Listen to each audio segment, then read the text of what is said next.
Pedestrian, sugatan ng mabangga ng sasakyan, nakabangga na suwag naman ng kasunod nitong kotse. Isang pedestrian ang nasugatan sa aksidente na kinasangkutan ng dalawang sasakyang sedan.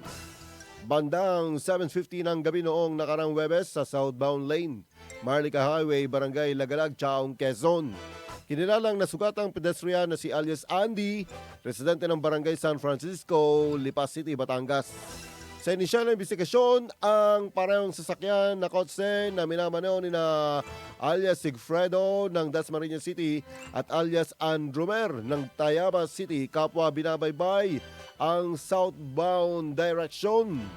Pagsapit sa lugar ng aksidente ay nabangga ng sasakyan na minamanaw ni Sigfredo ang tumatawid sa kalsada na pedestrian dahilan upang tuluyan itong huminto. Ang kasunod naman itong sasakyan ay bumangga naman sa likurang parte ng naunang sasakyan. Nagtamo ng sira ang mga sangkot ng sasakyan na hindi pa matukoy ang halaga. Nagtamo naman ng sugat sa ulo at katawan ng biktima na nabangga ng unang sasakyan na agad dinala sa pagamutan. Bukas naman na sa maaaring usapin ang mga sangkot sa aksidente. IFM News Lucena.